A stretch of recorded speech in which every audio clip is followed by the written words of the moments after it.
नागपुरात जीबीएसचा पहिला बळी गेलेला आहे। 45 वर्षीय रुग्णाचा शासकीय मेडिकल रुग्णालयात मृत्यू झालेला आहे। नागपूरच्या पार्टी परिसरात राहणाऱ्या 45 वर्षीय रुग्णाला 11 फेब्रुवारी रोजी मेडिकलमध्ये उपचारासाठी दाखल करण्यात आलं होतं आणि त्यानंतर आता नागपूरमध्ये जीबीएसचा पहिला बळी गेला। या रुग्णाची प्रकृती गंभीर होती। दोन्ही हातपाय आणि चेहऱ्याला पक्षाघात झाला होता। न्यूमोनिया झाल्याने श्वास घेण्यास सुद्धा त्रास होता, ज्यामुळे अतिदक्षता विभागात व्हेंटिलेटरवर ठेवण्यात आलं होतं। मेडिकलच्या आयसीयू मध्ये जीबीएसचे आणखी 2 पुरुष रुग्ण उपचाराखाली असून त्यांची प्रकृती ही सध्या स्थिर आहे। प्रतिनिधी जितेंद्र शिंगाडे आपल्यासोबत जोडले गेलेले आहेत। आपण त्यांच्याशी या संदर्भात बोलूया। जितेंद्र, खरं तर आता नागपुरातला हा एक मृत्यू धरून बोलायचं झालं तर जवळपास 9 जणांचा मृत्यू झालेला आहे आतापर्यंत राज्यामध्ये। सुरुवातीला पुण्यामध्ये मृत्यू होत होते, त्यानंतर आता राज्यभर हे लोण पसरताना दिसतंय।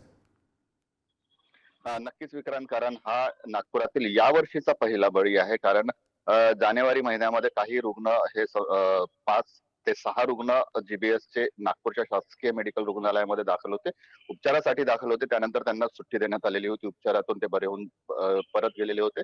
मात्र हा जो व्यक्ती आहे, 45 वर्षीय रुग्ण आहे, हा अतिशय गंभीर परिस्थितीमध्ये रुग्णालयात दाखल झालेला होता। त्याला थेट आयसीयू मधील व्हेंटिलेटरवर ठेवण्यात आलेलं होतं आणि उपचारादरम्यान या रुग्णाचा मृत्यू झालेला आहे। हा या वर्षीतील नागपुरातील पहिला बळी आहे असं म्हणता येईल। कारण गेल्या काही महिन्यांमध्ये किंवा काही आठवड्यांमध्ये जीबीएसचे रुग्ण हे मोठ्या प्रमाणात वाढत आहेत। राज्यात हे रुग्ण मोठ्या प्रमाणात वाढत आहेत।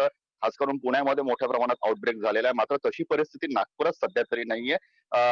कारण काही मोजके रुग्ण आहेत, 2 ते 3 रुग्ण आता पर्यंत दाखल झालेले होते। त्यापैकी 2 रुग्ण हे अजूनही अतिदक्षता विभागात उपचार घेत आहेत आणि त्यांची प्रकृती स्थिर आहे। त्यामुळे सध्या तरी नागपुरात आउटब्रेक भलेही नाही असला तरी हा पहिला बळी आहे किंवा पहिला रुग्ण आहे ज्याचा जीबीएस मुळे मृत्यू झालेला आहे। तो अतिशय गंभीर परिस्थितीमध्ये मेडिकलमध्ये दाखल झालेला होता। त्यामुळे प्रशासनाने देखील आता पहिला बळी गेल्यानंतर किंवा पहिला मृत्यू झाल्यानंतर काहीतरी उपाययोजना करण्याची किंवा ज्या परिसरामध्ये हा रुग्ण सापडला होता त्या परिसराची पाहणी करून किंवा चौकशी करून किंवा तपासणी करण्याची देखील गरज आहे की नेमका हा आजार त्या भागामध्ये आणि या व्यक्तीच्या घरात इतरही कोणी संबंधित व्यक्ती आहेत का, संशयित आहेत का, त्याचा देखील तपास करणे आता आरोग्य यंत्रणेकडून आणि स्थानिक प्रशासनाकडून अपेक्षित आहे।